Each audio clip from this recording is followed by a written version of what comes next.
আজ অনেক দিন পর তোমাদের সামনে একটা লং ভিডিও নিয়ে আসলাম, আর সাথে নিয়ে আসলাম ভাইরাল সেই সরিষা ফুল। তো দেখতে পাচ্ছ কত সুন্দর সরিষা ফুল হয়েছে। আর বিঘা বিঘা জায়গা জুড়ে সরিষা বাগান আর সরিষা ফুল হয়েছে সরিষা ক্ষেত। তো আসলেই এই শীতের সময় এই সরিষা ক্ষেতটা দেখতে অনেক ভালো লাগে। তো যাই হোক, আমি একটু ভিডিও করে তোমাদের মাধ্যমে এটা শেয়ার করে দিলাম। তোমাদের ভালো লাগলে অবশ্যই লাইক কমেন্ট করে শেয়ার করে পাশেই থাকবে।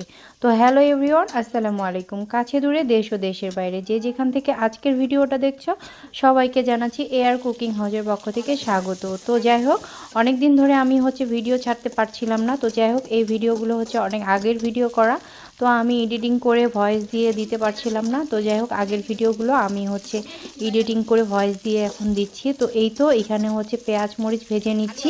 এখানে চিংড়ি মাছ দিয়ে পালং শাক রান্না করা হবে। তো রান্নাটা আমার শাশুড়ি করছিল আর আমি সাইড থেকে ভিডিও করছিলাম। তো যাই হোক, আমরা ননদের বিয়ে খেলাম, তো এরই ব্যস্ততার মধ্যে আমি আবার অনেক ঘোরাঘুরি করেছি, তো এই জন্যই লং ভিডিওগুলো ছাড়তে পারিনি।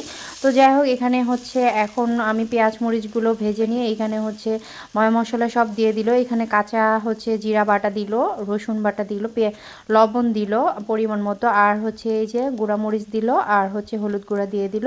তো বন্ধুরা, এখন ইনশাআল্লাহ চেষ্টা করব রেগুলার লং ভিডিওটা দেওয়ার। তো তোমরা প্লিজ একটু আমার সাথেই থাকবে, একটু আমাকে ভালোবাসা দিয়ে পাশে রাখার চেষ্টা করবে। তো যাই হোক, আমি অনেক দিন অ্যাক্টিভ ছিলাম না, ইনশাআল্লাহ এখন অ্যাক্টিভ থাকার চেষ্টা করব। তো এই তো মরিচ পেঁয়াজগুলো ভালোভাবে কষিয়ে নিয়ে এখানে চিংড়ি মাছগুলো দিয়ে দিল। তো এই চিংড়ি মাছগুলো কিন্তু একদম ছোট ছোট ছিল। তো এই চিংড়ি মাছগুলো দিয়ে নাকি এভাবে পালং শাক রান্না করলে খেতে নাকি মাশাআল্লাহ অনেক ভালো লাগে। তো সত্যিই রান্নাটা অনেক ভালো হয়েছিল। তো এই তো শাকগুলো এখানে দিয়ে দিল। তো এই তো দেখতে পাচ্ছ শাকের কালারটা কত সুন্দর হয়েছে। তো এইভাবে শাকটাকে দিয়ে ভালোভাবে এখন কষিয়ে নেওয়া হবে, একটু নাড়াচাড়া করে নেওয়া হবে, যে শাকের গায়ে থেকে যখন পানি আসবে তারপরে এটাকে সিদ্ধর জন্য ঝোলের জন্য পানি দেওয়া হবে। তো এই তো এইভাবে নাড়াচাড়া করে নেওয়া হচ্ছে। তো গ্রামীণ জীবন আর গ্রামের দৃশ্যগুলো আর গ্রামের রান্নাগুলো আসলেই অনেক ভালো হয়। আমাদের সাধারণত দৈনন্দিন জীবনের সাথে গ্রামের রান্নাবান্নার কোনো কিছুর মিল থাকে না। তো আমাদের রান্নাবান্নার থেকে সেই রান্নাগুলো একটু বেশি সুস্বাদু হয় আর একটু বেশিই ভালো হয়। তো যাই হোক, এইভাবে এই রান্নাটা করা হচ্ছে। দেখতে পাচ্ছ এখানে ঝোলের পানি দিয়ে দিয়েছে বন্ধুরা, আর রান্নাটা কিন্তু একদম কমপ্লিট হয়ে গিয়েছে। এখন এই তো বাসনে তুলে নেওয়া হচ্ছে।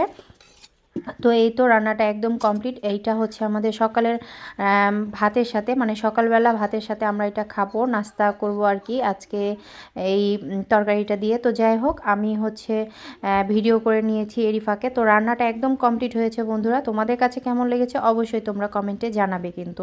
আর এই যে আমি প্লেটে ভাত নিয়ে নিচ্ছি, একদম ক্ষেতের ধানের ভাত, মোটা চালের ভাত। তো যাই হোক, মোটা চালের ভাতের সাথে এইভাবে এই রান্নাগুলো কিন্তু খেতে অনেক ভালো লাগে। যারা যারা এরকম রান্না মিস করো অবশ্যই কমেন্টে জানাবে। আজকের মতো এখানে বিদায় নিচ্ছি। আল্লাহ হাফেজ।